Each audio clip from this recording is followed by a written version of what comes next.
in a place where environmental change and human security are deeply connected. The pressures of climate variability, competition over land and water, and the impacts of conflict have made everyday life more uncertain for many communities. At the same time, the region is held together by strong traditions of cooperation, trade, cultural exchange, and local systems of resilience that predate modern borders.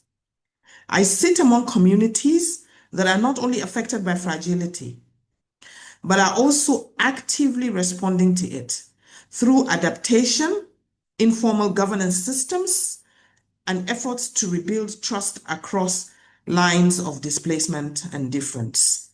This includes host communities and displaced populations, farmers, herders, fishers, traders, and also youth, navigating complex and often overlapping realities.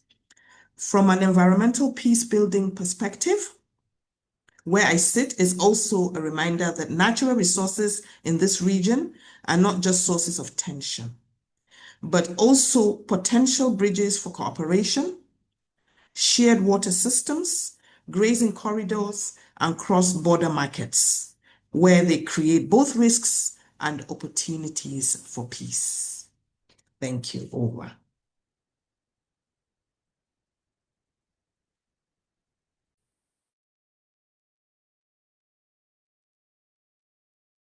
Merci infiniment, Sophia.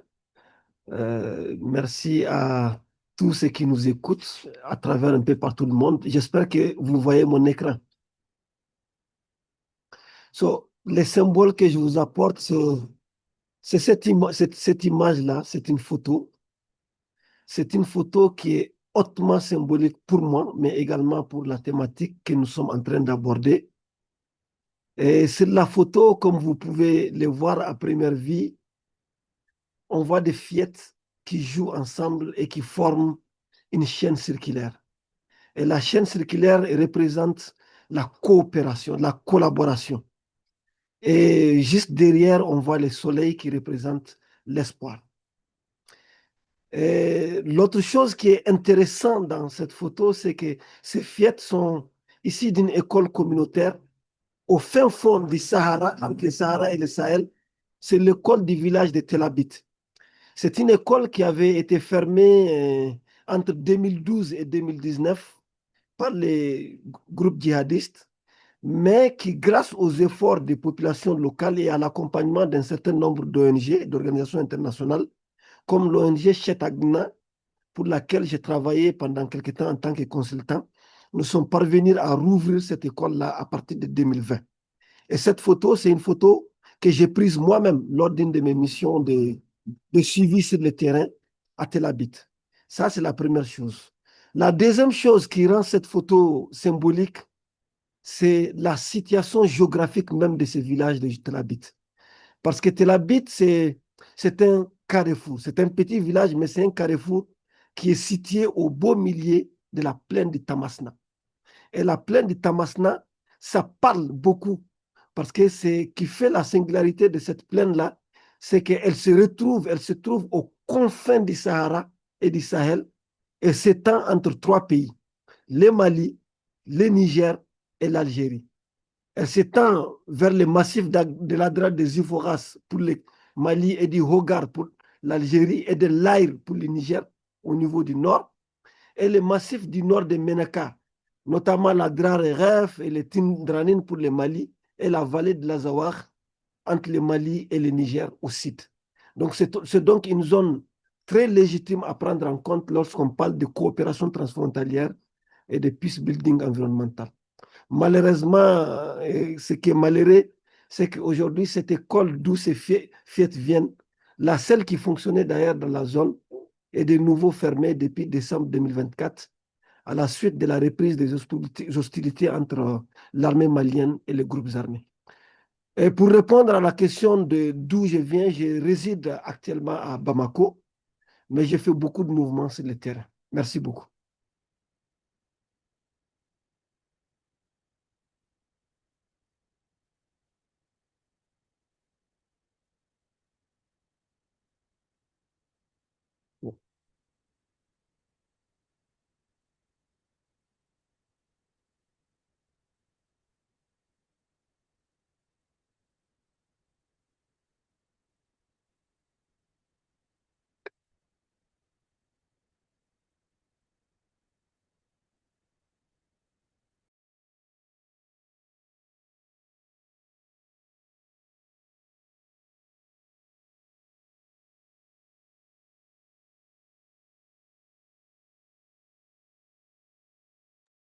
Okay, thank you very much for giving me the floor for my presentation of the symbol. Let me share my screen.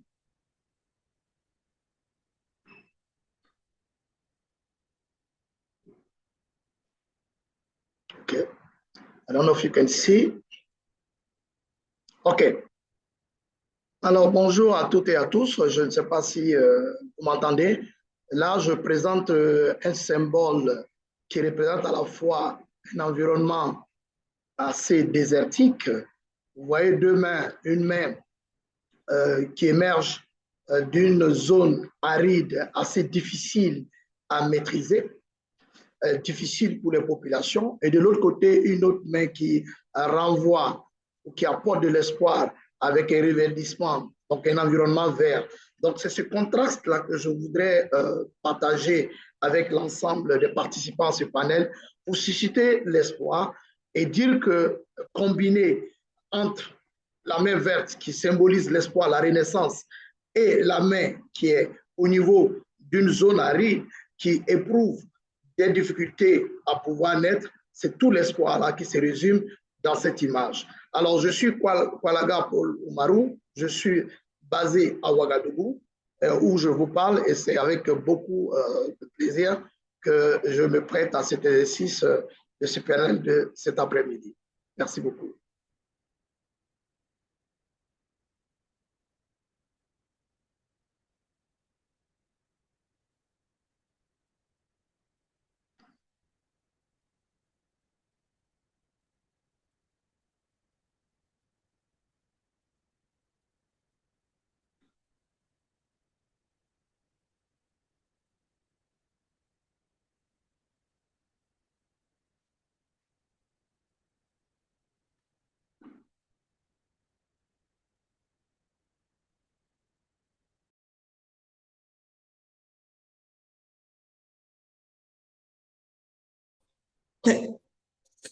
Can you share the slides? Yes, yes. Thank you. So thank you very much, and to the audience. And like I mentioned, that this region is where peace is not only negotiated between institutions, but also lived daily through relationships with environment and with each other. So next slide. Next slide, please. So the Lake Chad, just to give you an overview, the Lake Chad Basin spans over Nigeria, Niger, Chad, and Cameroon. And currently it is facing deeply interconnected challenges where environmental degradation, climate change, and insecurity reinforce each other. You can see that there are over 30 million dependents on the Lake Chad cut across these member states that I have said. And 90% of the lake is now really declining. So the major causes of this are climate and drought, water diversion. Yes, we can say water diversion, and rising temperatures, prolonged droughts and that are disrupting food systems, driving displacement and intensifying competition over scarce resources, particularly between farmer and herders. So there is also the need for, there's also population explosion. I mean, people are reproducing, and there's no way you can stop people from reproducing. So the consequences that we're seeing in the Lake Chad region at the moment is declining fish stocks, loss of grazing land, reduced agricultural productivity, terrible and very high environmental degradation, and that is now increasing livelihood insecurity. Next slide, please. So the impacts of the shrinking of the Lake Chad. I decided to put it in 3 buckets. The impact on communities, poverty and insecurity. You see that because of the shrinking of the Lake Chad, the additional pressures, also which include desertification, drought, decline in soil fertility, and also the shrinking of the grazing corridors. Then there's a lot of displacement because people are compelled to move away from where their homes are now in search of more areas where they can, have some kind of livelihood or continue the kind of farming or source of livelihood that they have. So they're looking for other areas where they can go. But also we're seeing serious competition over resources, like the farmer-herder conflicts that most of us are hearing. Now it has intensified, and that is because of the competition over water and land. Grazing routes as well. The grazing routes are not very clearly defined. So you notice that there's a lot of grazing around crop farms, which destroy that and raises anger and eventually conflicts. But also for youth unemployment has, due to the shrinking of the Lake Chad, youth unemployment has it's on the rise. And you see like groups like the Boko Haram are exploiting this marginalized youth and displaced persons and actually recruiting them into the insurgency. You also have missed schools, so early childhood development is really low and lacking in these areas. So I wanted to highlight that while natural resource scarcity can increase instability and conflict, particularly where governance is weak, environmental stress does not automatically cause violence. So we have to look at governance, we have to look at institutions, we have to look at cooperation and community resilience and how these blocks can actually build peace, and particularly in the Lake Chad region. Next slide, please.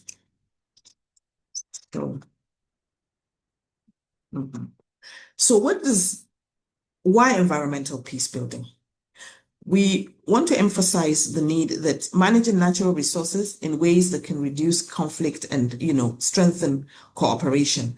So the Lake Chad region has historical connections between the member states and even up to the Greater Sahel.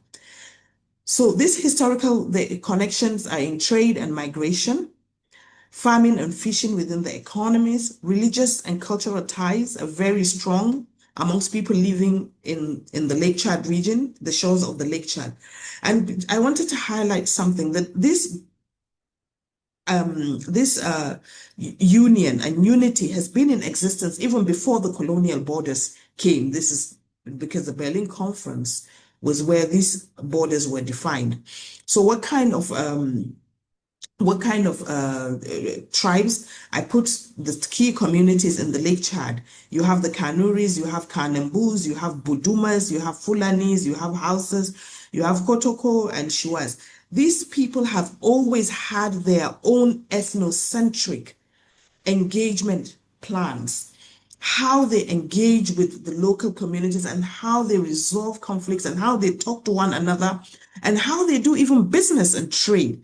And this has been in the Lake Chad region has been in existence for a very long time, maybe over 1400 years, and they have been in existence there, doing uniting and building peace in the and promoting the coexistence, and also strengthening doing sulhu. So it's something we call like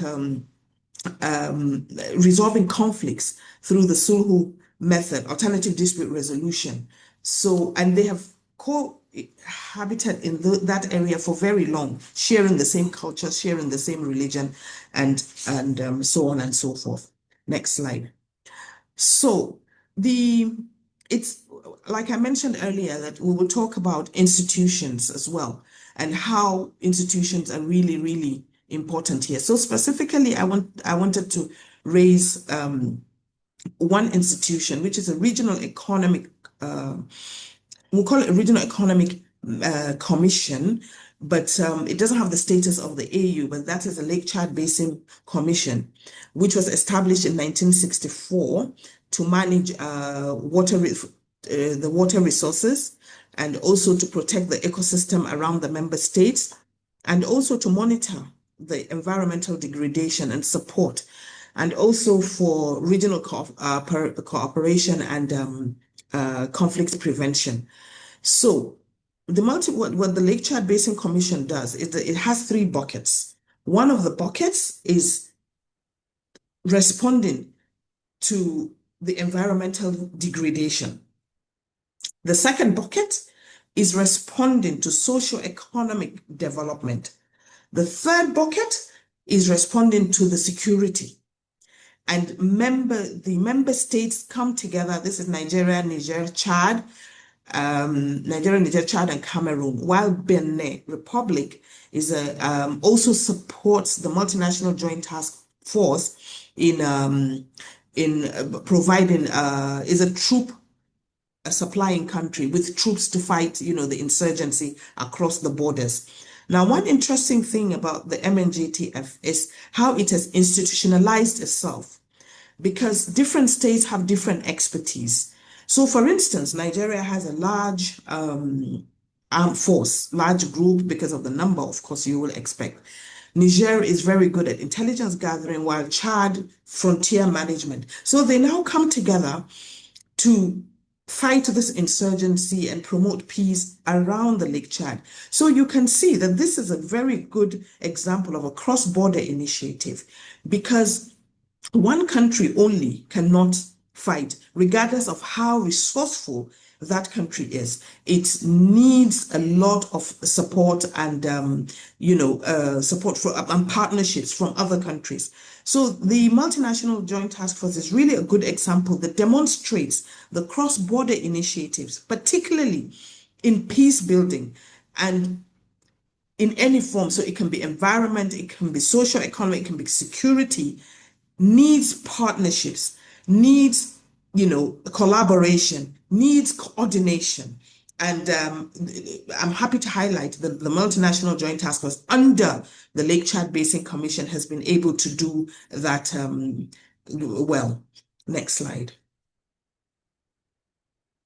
So I couldn't have made this presentation without highlighting the role of women and then the lessons that the Lake Chad region has on women. Women in the Lake Chad region have played a pivotal role in conflict management, even before the tools, and they've had tools and techniques on how to maintain peace, because the Lake Chad region has faced a lot of challenges since from the Seyfawa dynasty, and women have participated in mediation, in community dialogue, in livelihood support, even in psychosocial care. And these are women who probably have never even acquired, some kind of Western education. And they're also picking up early warning signs, and they still do it up until today, because like I said, they have their local, traditional tools that they use to promote peace and stability, and they're extremely resilient. So promoting peace, stability, and resilience in the Lake Chad region. But the women have faced, and we call them Kanem women, I'm also a Kanem woman, that they still have limited representation. And of course, the cultural barriers as the modernization is coming is limiting the women to participate in this peace building efforts.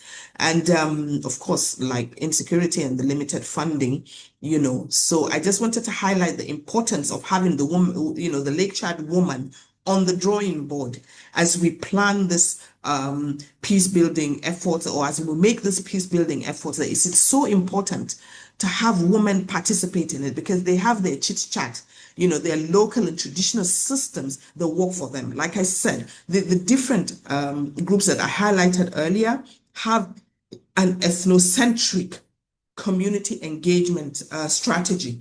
So different communities have engaged with their people differently.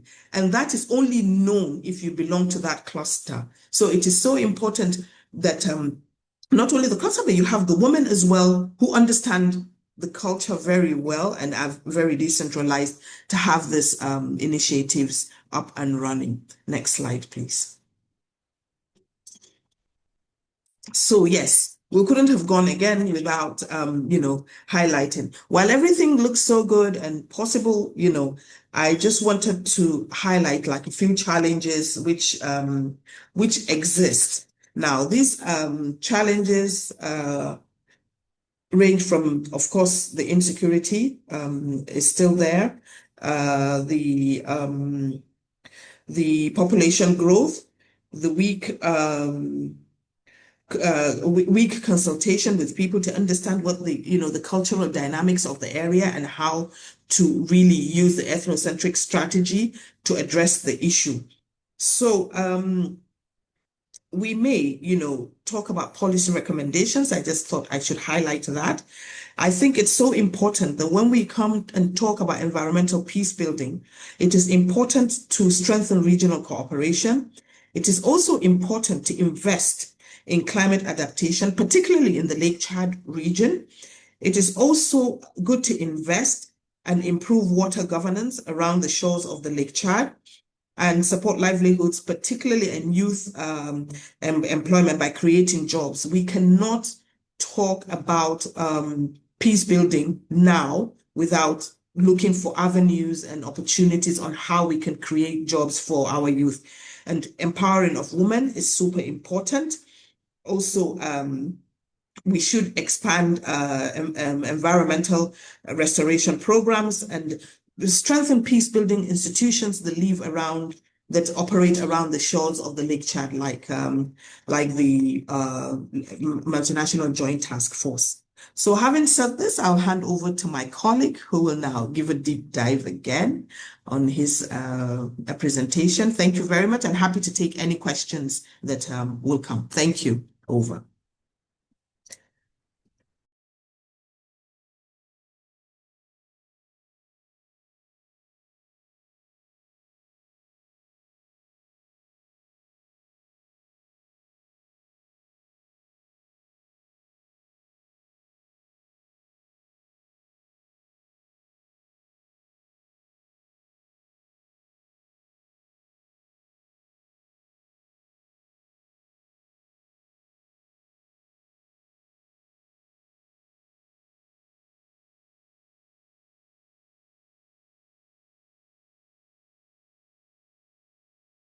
Merci beaucoup, Sophia. Et si vous pouvez également partager mon slide, ça pourrait m'aider. Merci beaucoup.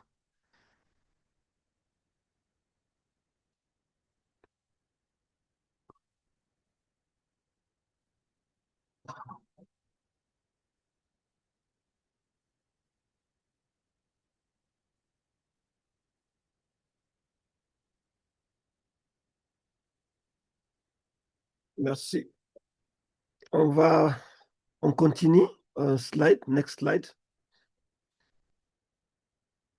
Voilà. Maintenant, merci beaucoup, merci Zara pour cette brillante intervention qui a soulevé beaucoup de points qui sont complémentaires, hein, parce que le lac Tchad, la zone du lac du Tchad et puis la zone des pays comme le Mali et le Niger sont similaires, donc ça va nous permettre d'aller plus vite et puis de passer outre certaines choses. Ma présentation va s'appesantir autour de 2 points essentiels. Le premier point, ce sont les défis auxquels ces 2 pays sont confrontés en matière de coopération transfrontalière et d'environnemental peace building. Et en deuxième point, ma présentation va aller vers les propositions, les dynamiques existantes, les leçons qui existent dont on peut s'inspirer pour pouvoir renforcer cette coopération transfrontalière. Slide. Alors, par rapport aux principaux défis, les défis sont énormes, mais nous avons décidé de nous appesantir essentiellement sur 3 défis principaux.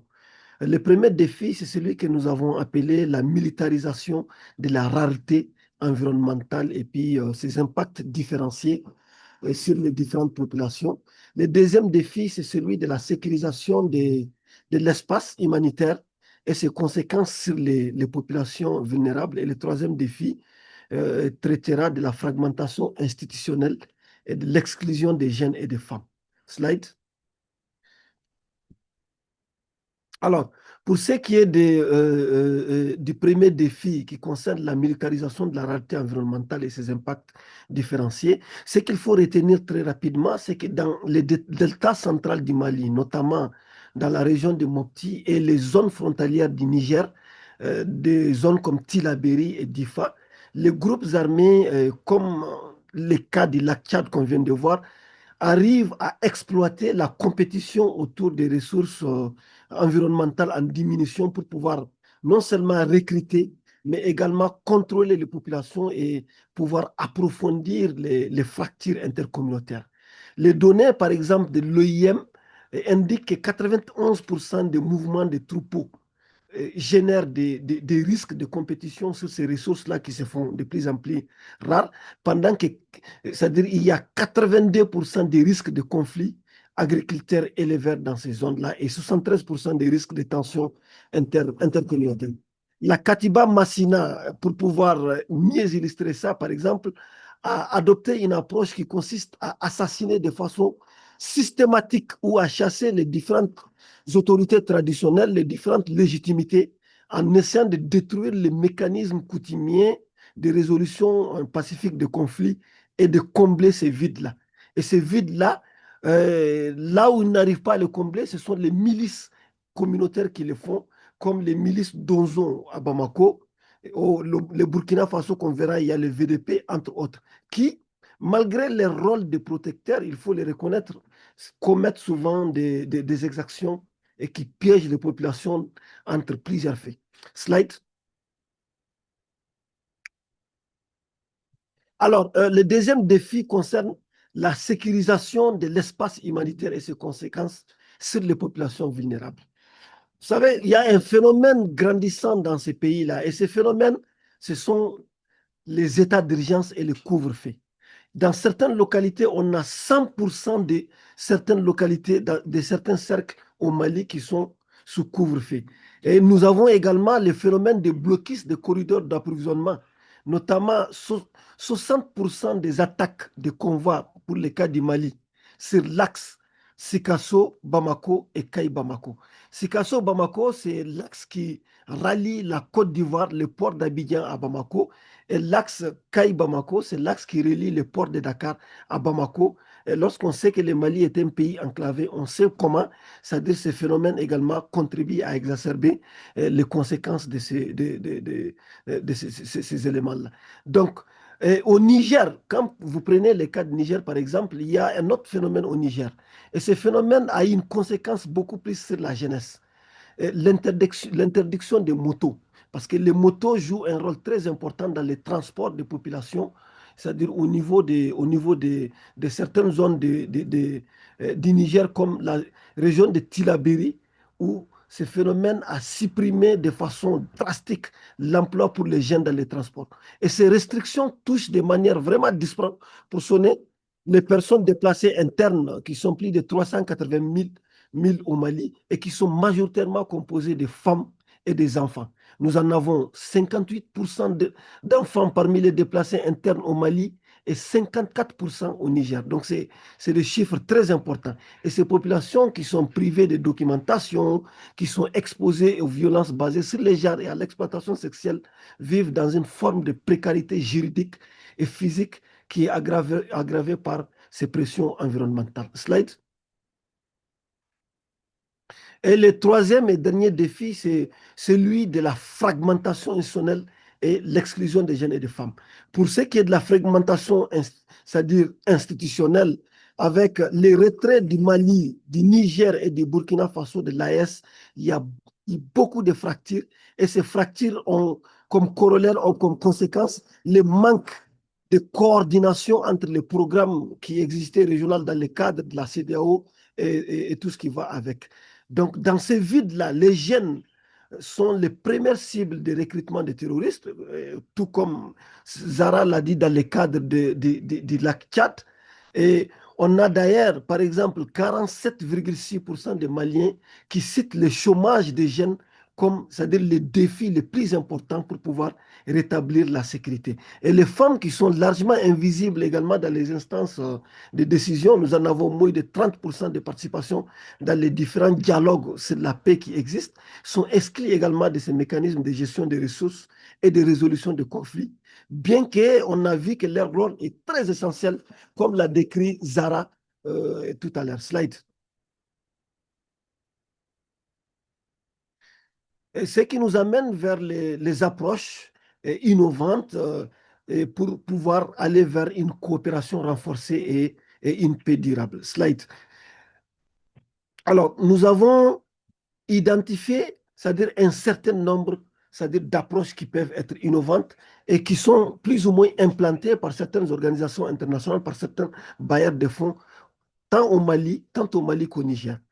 La première approche, c'est comment trouver les moyens de transformer, c'est-à-dire les jeunes, les jeunes en agents de paix.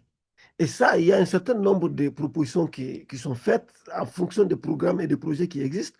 La première proposition, c'est trouver les moyens de renforcer l'engagement pacifique des jeunes à travers ce qu'on a appelé des programmes argent contre travail dans l'adaptation climatique. Il y en a un peu dans la région de Sikasso au Mali, mais également dans certaines parties au Niger, à travers l'encouragement des programmes de reboisement, de captage des eaux de pluie, la réhabilitation des corridors pastoraux et des différentes routes. Donc, ces initiatives peuvent offrir des revenus stables aux jeunes, ce qui réduirait leur attractivité pour les groupes armés.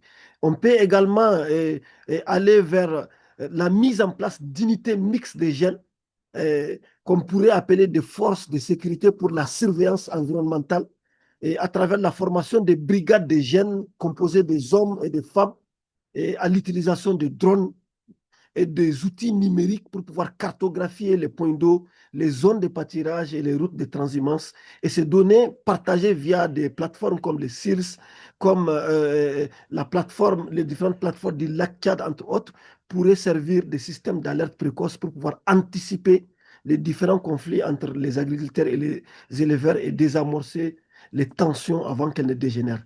L'incubation d'entreprises vertes par et pour les jeunes déplacés également peut être très important.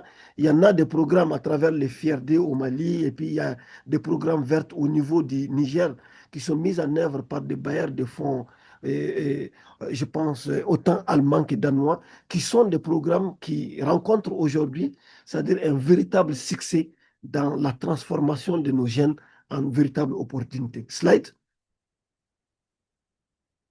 L'implication des femmes également est d'une importance capitale, comme Zara l'a décrit dans le cadre de la Tchad, c'est également valable pour le cas du Mali et du Niger.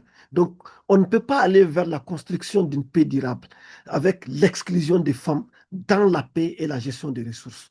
Et ça, les propositions que nous avons faites à ce niveau vont de la mise en place de comités locaux paritaires de médiation environnementale.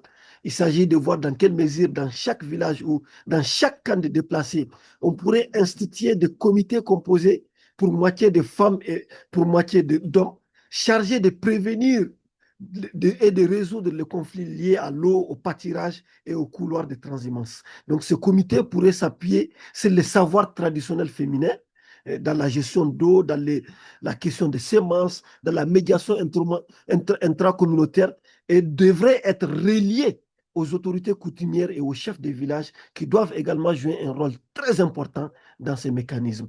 On peut également encourager la mise en place de fonds de garantie pour ces femmes, pour les femmes pasteurs et femmes agriculteurs, c'est-à-dire déplacées pour pouvoir renforcer leur autonomie et aller également vers la mise en place des observatoires climat-paix animés par des femmes leaders, y compris les femmes déplacées, qui peuvent documenter l'impact différencié du climat sur la sécurité qui peuvent produire également des alertes précoces et formuler des recommandations aux autorités traditionnelles, aux différents gouvernements et aux organisations régionales comme l'Union africaine, l'AES, la CEDEAO. Donc, ces observatoires également devraient être interconnectés via des plateformes numériques sécurisées, d'où l'importance de former les jeunes à l'utilisation de ces plateformes. Slide. L'inclusion des personnes déplacées internes également est d'une importance capitale, c'est-à-dire dans notre contexte, dans le contexte des pays comme le Mali et le Niger qui sont minés par des conflits, différents types de conflits.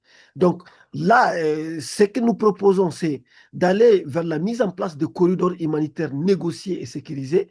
On a vu des modèles, hein, on a vu les modèles, les différents mécanismes qui avaient été utilisés en Syrie et au Yémen. On peut aller vers ces modèles pour pouvoir établir des corridors humanitaires supervisés par exemple par l'Union africaine ou bien le comité international de la Croix-Rouge pour pouvoir garantir l'accès des déplacements à la nourriture, aux soins, à l'eau potable et aux semences.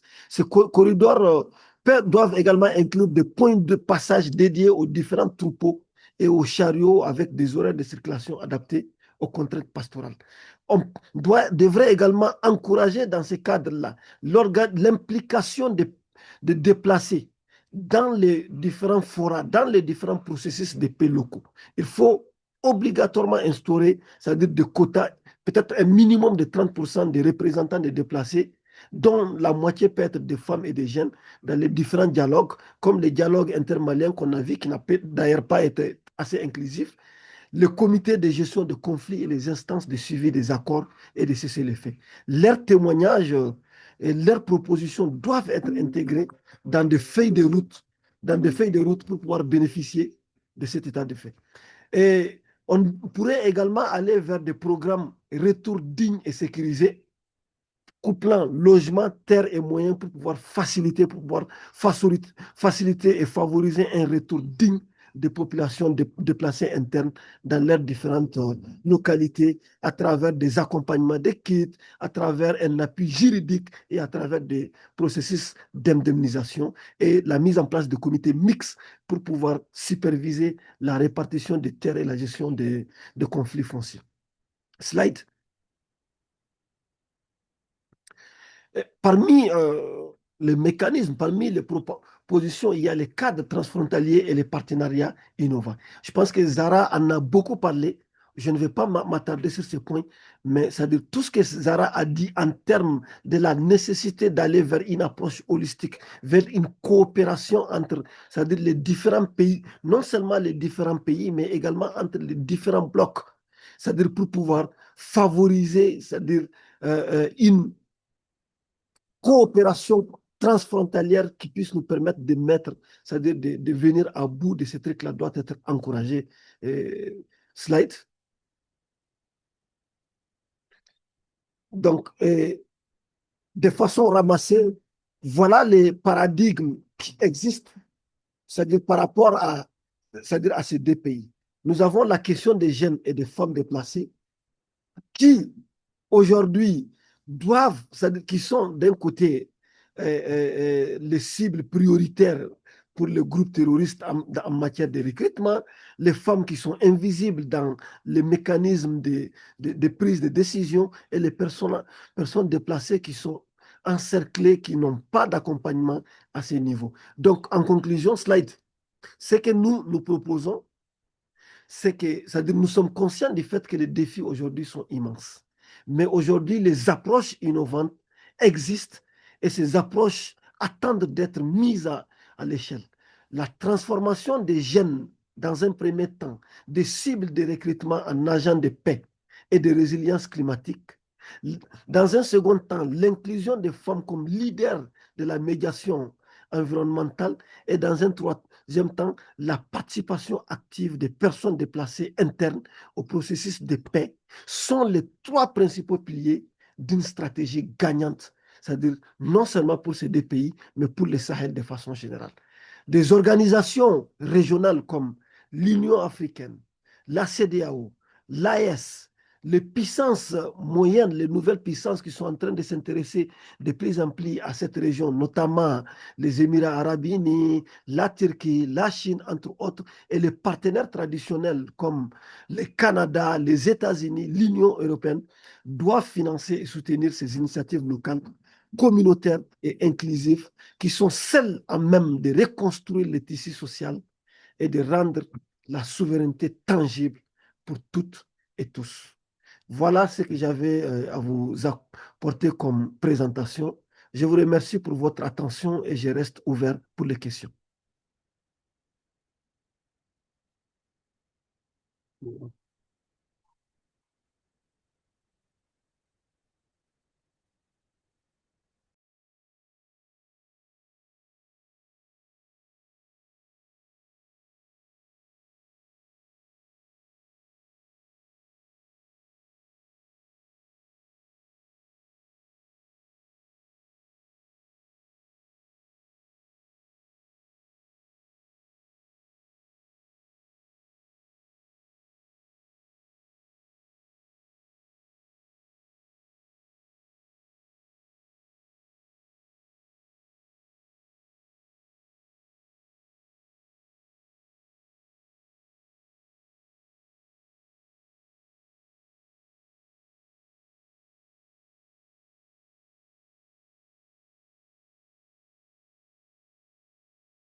Allô?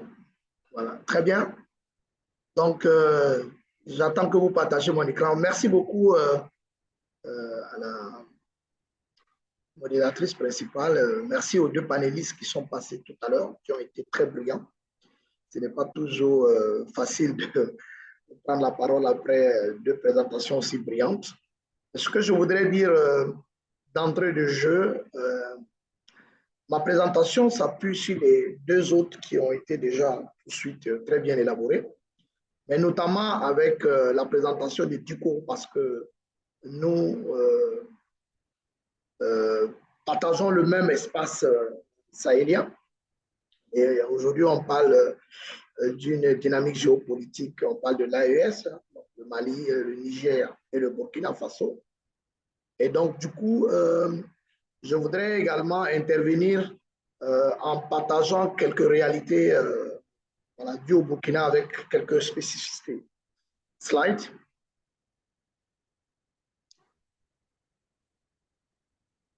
Alors, donc, dans cette présentation, il y a deux parties. Donc, une première partie où je parlerai, n'est-ce pas, des défis. Ce sont les mêmes défis pratiquement qui ont été énumérés par Zara et Diko.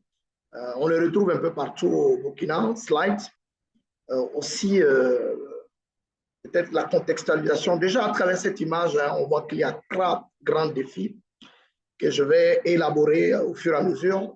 Premièrement, le premier grand défi, c'est la rareté des ressources et la compétition, en tout cas, entre les différents acteurs, je veux dire, agriculteurs et éleveurs, qui partagent en général les mêmes espaces. Et la rareté des ressources font qu'il y a souvent des conflits entre ces différents acteurs. Alors, le deuxième élément, c'est le changement climatique.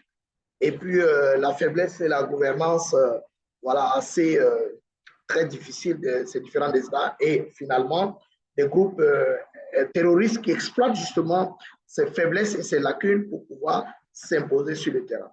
Slide. Donc, de façon plus concrète, alors, donc, au niveau de la rareté des ressources, il faut dire que le Burkina Faso, à l'image des autres pays sahéliens, représente, on va dire, en termes d'activité principale, agriculture et élevage, près de 80% des activités. De plus en plus au Burkina Faso, c'est vrai que la rareté des ressources ont fait aujourd'hui que la plupart des agriculteurs ou des éleveurs ont abandonné parce qu'il y a très peu de précipitations pour s'adonner à l'activité aurifère. Hein. Je parlais de l'exportation. On parle aujourd'hui d'orpaillage, tant que vous n'aurez pas un simple village aujourd'hui où les jeunes qui étaient des vaillants éleveurs ou agriculteurs abandonné cette activité parce qu'on a une pluviométrie très capricieuse et qui fait qu'au cours de l'année, il n'y a qu'une seule saison, n'est-ce pas, des pluies. Et généralement, c'est la période qui commence maintenant. Je prends le cas du Burkina. C'est à partir de ce mois de juin jusqu'à septembre que les populations qui sont des agriculteurs, notamment, vont exploiter cette période pour pouvoir essayer d'avoir des rendements. Il y a quelques jours, j'ai échangé avec un agriculteur qui encourageait, n'est-ce pas, ses enfants à aller vers l'activité, n'est-ce pas, de l'orpaillage avec tout ce qu'il y a comme risque. Tout ceci est dû, comme je le disais, à la désertification et à la dégradation des sols. Évidemment, la conséquence immédiate, c'est la concurrence pour l'eau et pour la terre, parce que les agriculteurs utilisent les mêmes espaces que les orpailleurs et qu'ils utilisent l'exploitant. Et très souvent, on constate ce conflit qui est à l'image de tous les autres conflits. Mais quand on énumère en termes de conflits au Burkina, vous allez voir que les conflits qui arrivent au premier niveau, ce sont les conflits fonciers, après les conflits agriculteurs-éleveurs. Et de plus en plus, aujourd'hui, on a les orpailleurs également qui s'incrustent dans ce tableau très sombre. L'impact, évidemment, sur les moyens de subsistance. Donc, le secteur agricole aujourd'hui, comme je le disais tantôt, qui représentait 80% de l'activité de ces paysans, est aujourd'hui de plus en plus délaissé pour l'activité de l'orpaillage, de l'exploitation de ces sites qui ne sont pas sans conséquences, évidemment, parce qu'il y a des risques d'éboulement, il y a beaucoup de personnes qui perdent la vie. Et pour le cas du Burkina, depuis quelque temps, depuis l'avènement du régime qui est là, on a commencé à restructurer, n'est-ce pas, le secteur de l'orpaillage pour le rendre un peu de plus en plus moderne en permettant à des paysans ou à des jeunes qui sont dans certaines zones de se mettre en groupement, en association pour pouvoir exploiter. Donc dire que tout ceci, une fois de plus, c'est forcément la conséquence par rapport aux moyens de subsistance qui manquent. Next slide. Alors, l'effet multiplicateur de ces éléments, c'est l'intensification des conflits. Je l'avais déjà effleuré. Lorsque les agriculteurs, lorsque les éleveurs et aujourd'hui de plus en plus des orpailleurs partagent le même espace vital, j'allais dire, évidemment, il faut s'attendre à des conflits. Et la plupart des conflits qu'on enregistre aujourd'hui dans les villages les plus reculés, et même, je pense, dans presque l'ensemble des régions, vous allez voir qu'on a de plus en plus, c'est vrai, traditionnellement, les agriculteurs et les éleveurs, maintenant, aujourd'hui, des jeunes qui s'en prennent aujourd'hui à certaines entreprises, comme je vous ai dit tout à l'heure, et qui viennent de plus en plus récupérer les terres, n'est-ce pas, des populations, des paysans qui avaient ça comme leur principale ressource. Au jour d'aujourd'hui, il n'y a pas que, il y a 2-3 jours, j'étais au village, et sur la route du village, un exemple concret, et j'ai vu des véhicules d'une société minière qui a été bloqué à quelques kilomètres du village parce qu'il y a eu une sorte d'entente entre les responsables des sociétés minières avec la chefferie traditionnelle, avec une partie de la population, pour pouvoir exploiter les zones qui étaient réservées traditionnellement à l'agriculture. Et aujourd'hui, il y a une partie de la jeunesse qui se rébelle avec le soutien d'une partie de la population. Et donc, il y a un conflit qui est presque aujourd'hui au bord de l'affrontement. Pour dire que ce soit traditionnellement l'agriculture ou l'élevage, où les protagonistes étaient souvent en conflit très ouvert, aujourd'hui vient s'ajouter un autre type de conflit avec une nouvelle race, n'est-ce pas, d'exploitation des sites aurifères. Donc c'est vrai que le gouvernement a voulu faire la part belle aux jeunes, notamment aux habitants des populations, mais il s'est développé, et ça, il faut le suivre de très près, une nouvelle race de certaines populations qui sont en interne, mais en connexion avec des sociétés minières et qui viennent faire des arrangements, peut-être même à l'insu des autorités étatiques. Et ça, c'est une source de vulnérabilité qu'il faut suivre de très près. Next slide. Alors, au niveau du troisième point, la faiblesse de la gouvernance, évidemment, aujourd'hui, avec la menace terroriste, on a eu de nouveaux acteurs, je vais en revenir un peu là-dessus un peu plus tard, qui sont les groupes extrémistes, qui voient que l'État, qui traditionnellement avait un rôle régalien qui devait assurer la sécurité et la protection des populations, n'arrive pas à le faire. Au passage, aujourd'hui, des chiffres officiels disent que depuis le début de la crise, l'État a récupéré 70% du territoire. Donc, il reste 30% du territoire qui sont encore aux mains des groupes extrémistes. Donc, vous imaginez ces groupes extrémistes s'arrogent cette partie du territoire,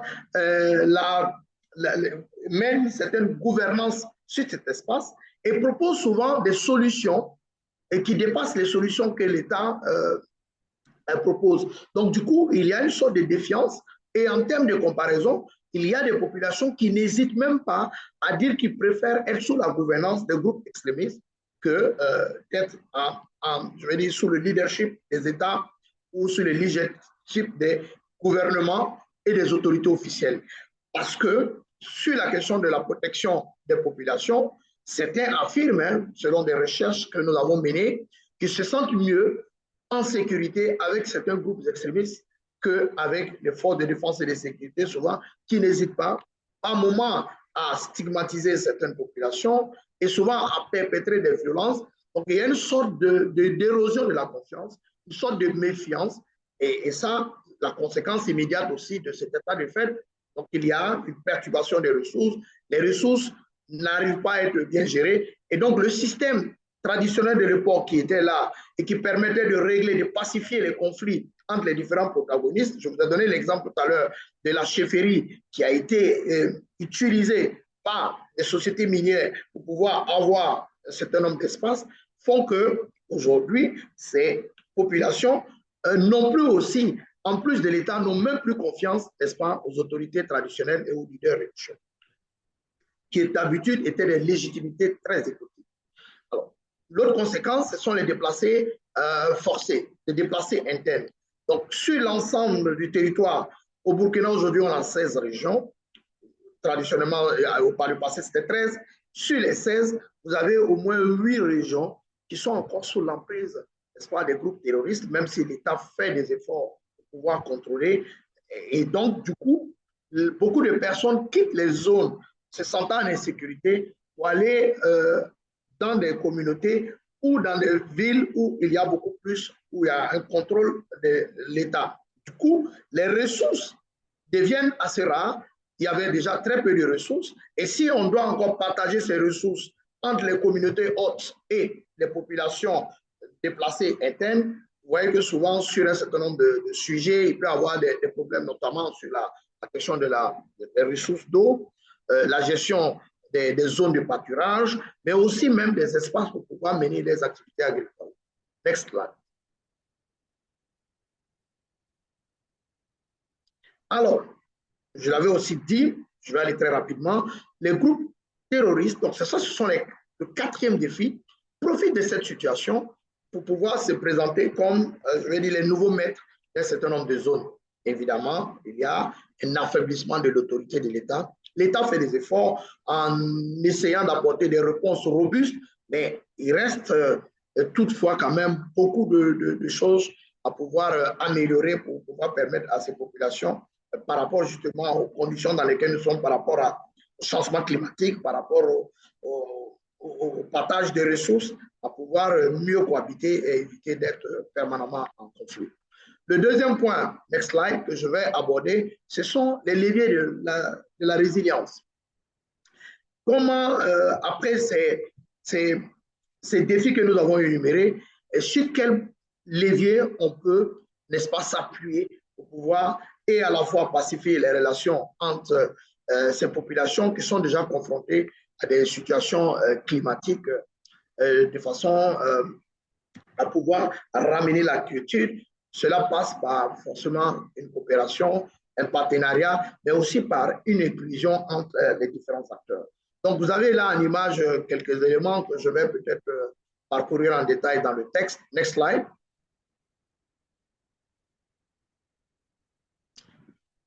Next slide.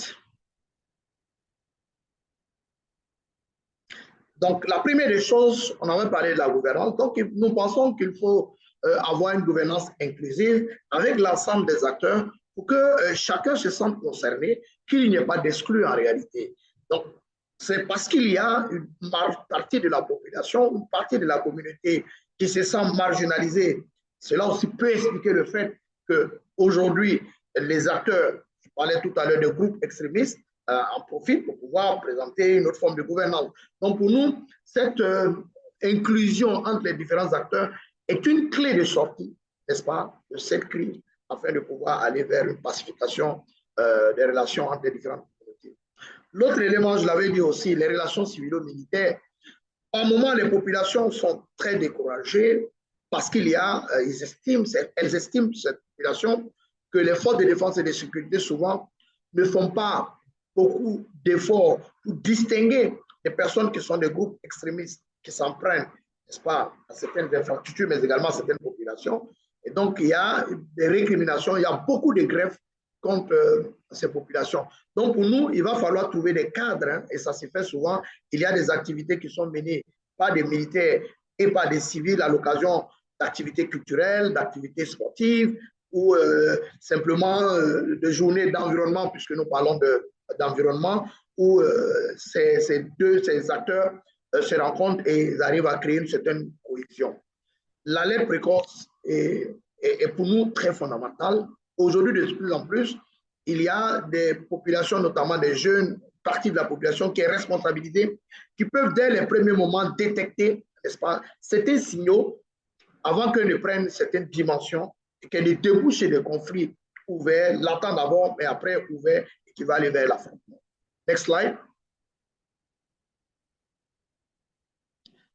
Le développement des activités, c'est bien de penser projet, de dire qu'il faut avoir des relations très pacifiques, mais on sait très bien que s'il n'y a pas d'activité économique et qui sous-entend tout ce que nous sommes en train de dire, les questions de cohésion sociale, de pacification, de relations civilo-militaires, et que par derrière, il n'y a pas d'activité qui occupe les populations, cela va être, je vais dire, un discours très creux. C'est pourquoi d'ailleurs, il faut organiser avec l'appui de certaines, heureusement, de certaines ONG qui appuient, n'est-ce pas, des activités des femmes et des jeunes dans des activités comme l'élevage, le maraîchage.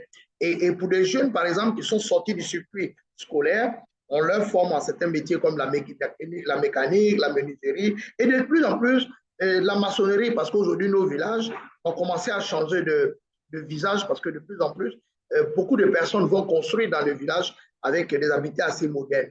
Et donc, ces jeunes aujourd'hui qui sont formés à la maçonnerie, à l'électricité, n'est-ce pas, comment on appelle ça, au carrelage, hein, je veux dire, installer ces genres d'activités-là qu'on a besoin, de la soudure, hein, pour ne citer que ces exemples, aujourd'hui, préfèrent rester au village et ne pas s'adonner, n'est-ce pas, à certaines situations qui sont par moments très regrettables. La gestion des ressources naturelles, qui est un point d'entrée, n'est-ce pas, de pacification, en mettant les acteurs à gérer ensemble ces espaces et avoir de la concertation en amont, par exemple, de façon très concrète, avec l'exemple que je venais de donner. Si tous les acteurs avaient été mis et qu'il n'y avait pas eu de négociations en amont entre certaines parties prenantes et que les autres avaient été associés au début, je pense que le conflit qu'on est en train de vivre maintenant n'allait pas avoir peut-être lieu ou qu'on n'aurait pas voilà, arrêté les activités de ces entreprises minières. Alors, deuxièmement, la gestion de la transhumance, on sait également que c'est un problème, je vais terminer, qui est aussi un aspect très fondamental et qui aussi peut être source de conflit. Next slide. L'éducation à la paix et la cohésion sociale, je crois qu'on en a assez parlé, il faut intégrer cela. Il faut apporter un soutien à certaines franges de la population qui aujourd'hui, à cause du terrorisme, aujourd'hui connaissent un certain traumatisme. Les processus de réconciliation sont des aspects sur lesquels également il faut intervenir parce que, après tout, ce sont des communautés d'un même espace, ils sont obligés forcément de coopérer et de lutter contre le défi, le principal défi, c'est lutter contre le changement climatique et avoir une pacification. Je pense que j'ai partagé quelques éléments avec vous et le reste, voilà, on est ouvert si on peut apporter d'autres contributions, ce serait assez intéressant pour continuer. Donc, je vous remercie.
Can I come in? Yes. So and it's a very interesting question, and really thank you for highlighting it. And I like the presentations from the countries, from Mohammed and Paul Umar, because it just demonstrates that enhanced cooperation and peace building, you know, can be fostered through different institutions.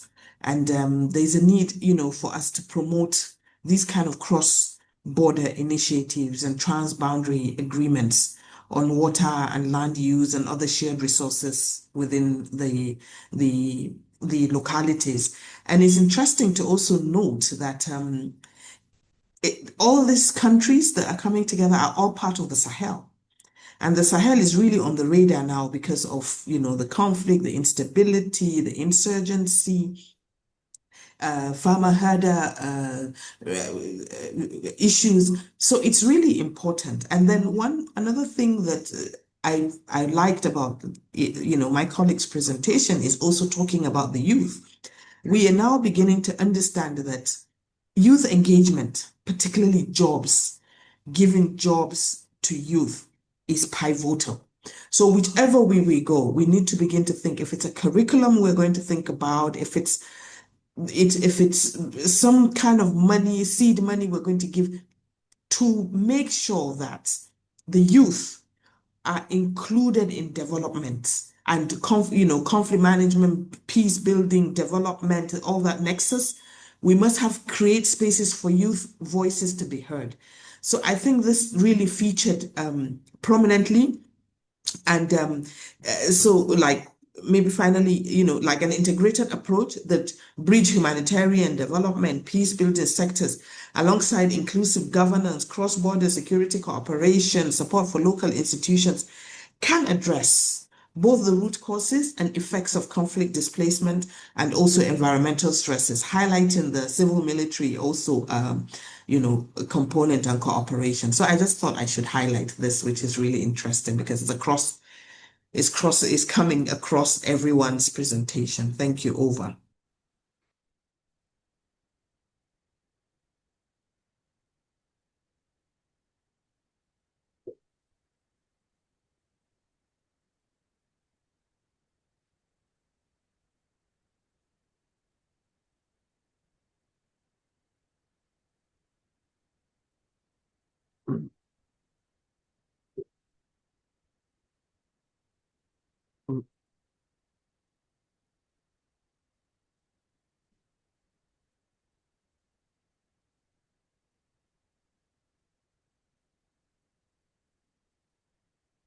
Oui, merci beaucoup, hein, Sarah, pour la question. Moi, je pense que, comme l'a dit Zara, c'est-à-dire, ce qui est intéressant avec les Sahel, c'est que avec l'Afrique de l'Ouest de façon générale, c'est que et quand vous prenez une situation et que vous prenez une situation du Mali et que vous amenez la situation au Nigeria, cette situation aura les mêmes conséquences. Donc, nous sommes dans un contexte où on a beaucoup de similitudes, où on a beaucoup de choses qui se ressemblent et où, c'est-à-dire, les mêmes effets ont toujours les mêmes conséquences sur nos différents pays. Et donc, je pense que, c'est-à-dire, à la suite des interventions des uns et des autres, parce que la première partie de la question que vous aviez posée, je pensais que, c'est-à-dire, il s'agissait d'aller au-delà de nos contextes, mais pour rester dans notre contexte, là, c'est pour dire que il y a un certain nombre d'acteurs,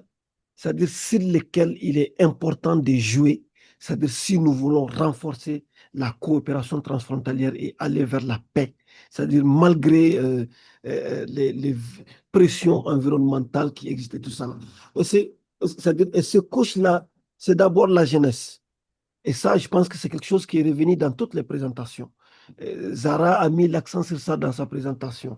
Et je pense que moi aussi, j'en ai un peu parlé. Paul également a mis un accent très important sur ça parce que nous sommes en tout cas dans des pays qui sont à peu près à 70, autour de 70% jeunes.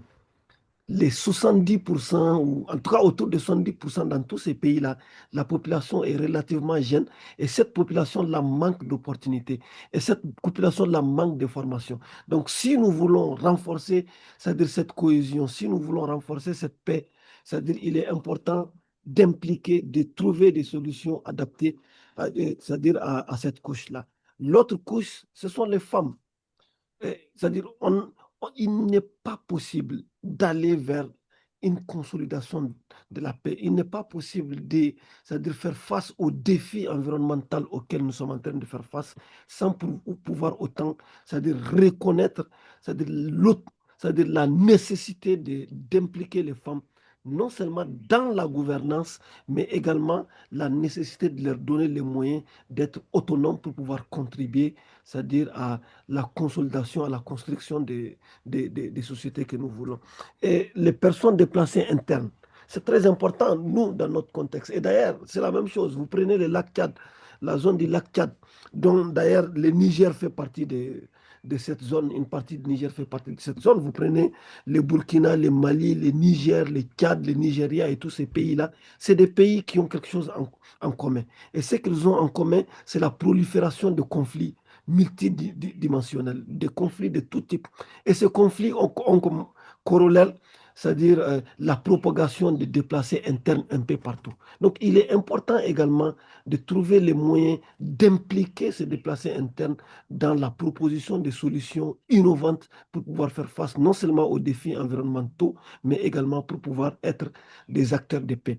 Parce que si nous ne faisons pas ça, parce que je m'en vais plus loin, si nous ne faisons pas ça, parce que nous sommes dans un monde, et le monde dans lequel nous sommes là, nous sommes sur la même planète, et un problème mal résolu dans le Sahel peut avoir des conséquences graves jusqu'en Europe, jusqu'en Amérique, jusqu'au Canada. Parce que quand on regarde de façon internationale ce qui se passe, quand on regarde les questions d'immigration, quand on regarde les questions de la propagation de conflits et tout ça là, on voit la nécessité de renforcer une coopération non seulement transfrontalière, mais une coopération, c'est-à-dire à l'échelle organisation, entre les différentes organisations régionales, sous-régionales et même internationales. Merci.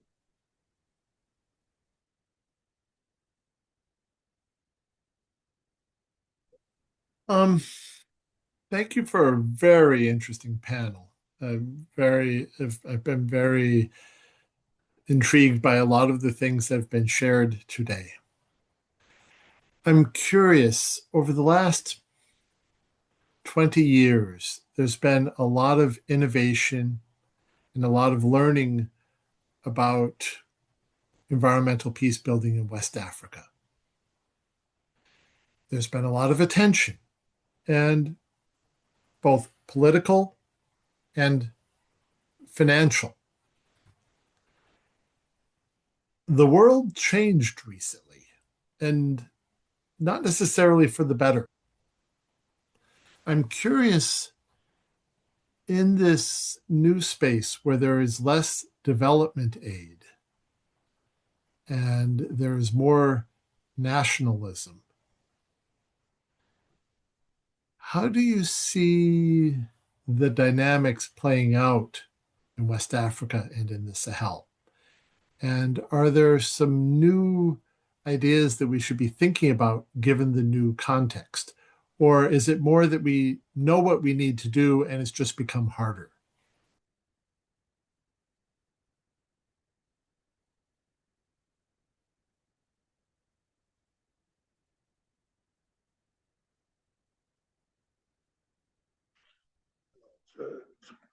Oui, oui, je pense que cette observation, elle est très pertinente. Voilà, effectivement, la nécessité d'engager au regard des défis qui sont partagés entre ces différents pays, on retrouve les similarités. Quand on écoute tous les narratifs et tous les points en termes de défis, mais aussi en termes de résilience, pour moi, ça passe forcément pour résoudre la question politique, parce qu'aujourd'hui, il y a une reconfiguration au niveau du Sahel.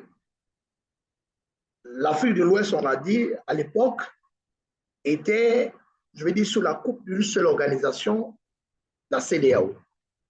Aujourd'hui, on a 3 États, le Mali, le Burkina, le Niger, qui sont dans un autre cadre de coopération pour lutter justement contre les défis sécuritaires, mais aussi ils devraient résoudre d'autres problématiques comme par exemple la question de l'environnement, du changement climatique.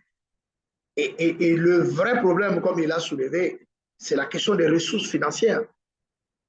Donc, si on oppose côte à côte des ambitions ou les reconfigurations politiques, et de l'autre côté, les questions des ressources financières, on peut tout de suite comprendre qu'il faut qu'il y ait, en dépit des dissensions, des incompréhensions, qu'il y ait un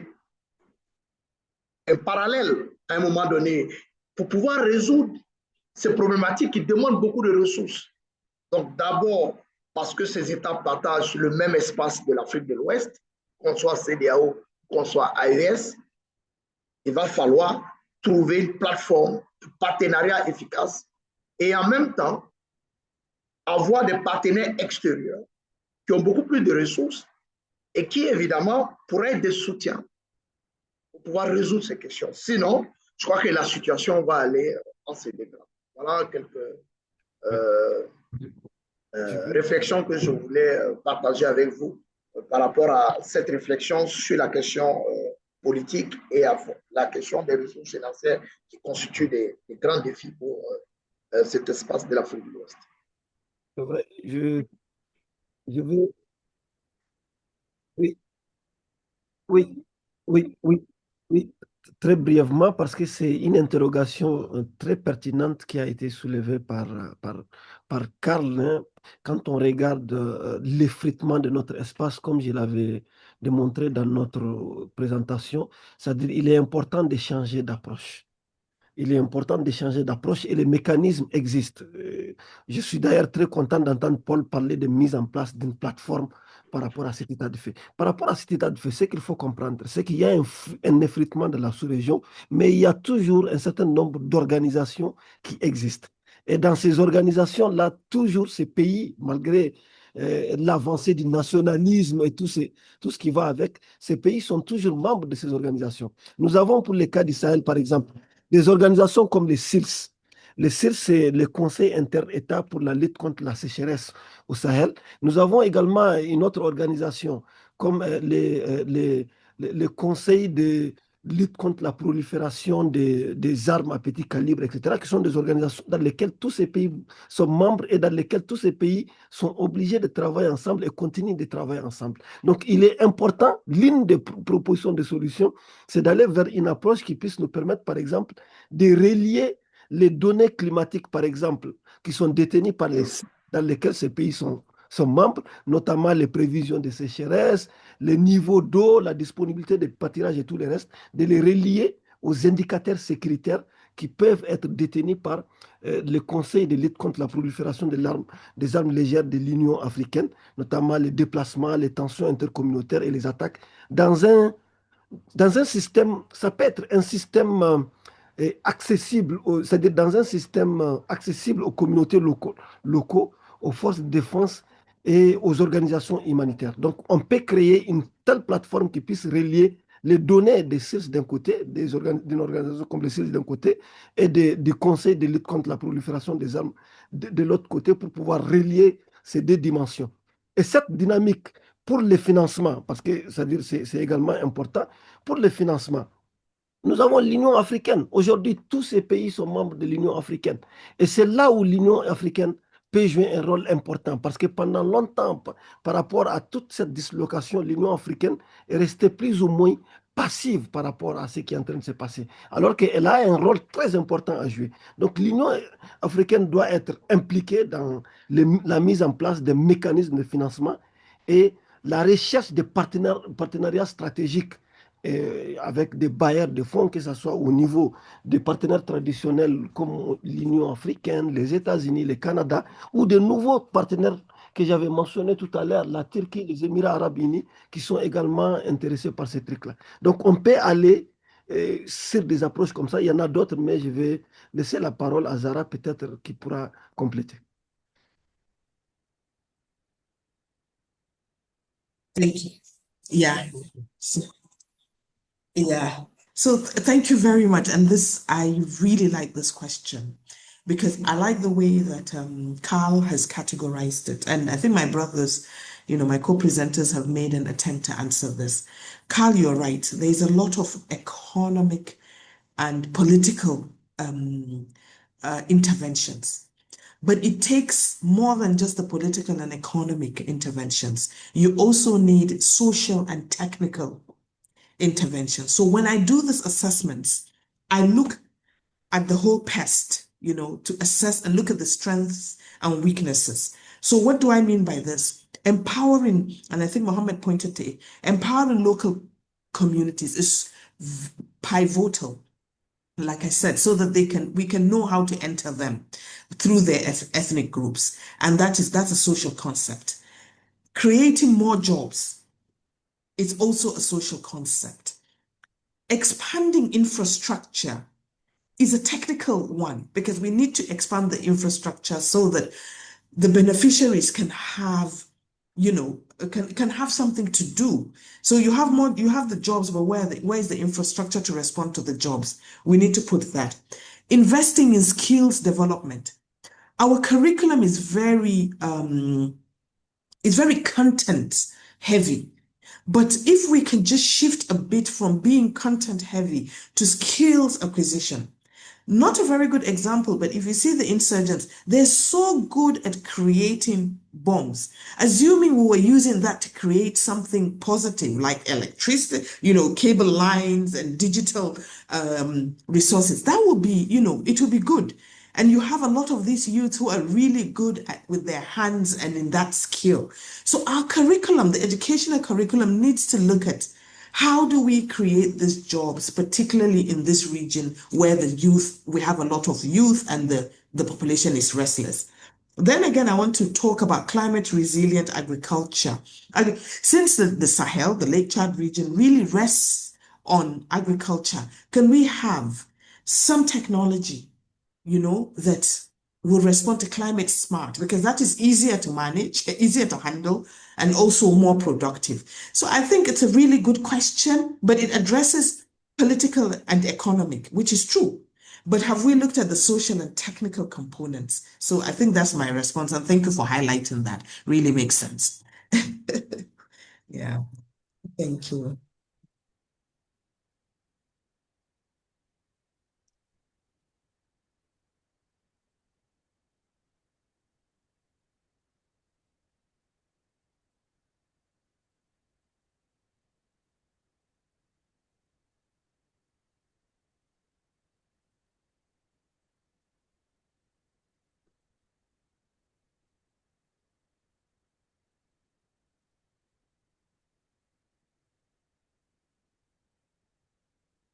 Mhm.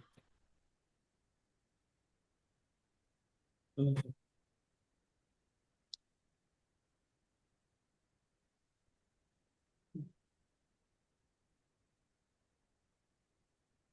Mhm. Mhm. Mhm.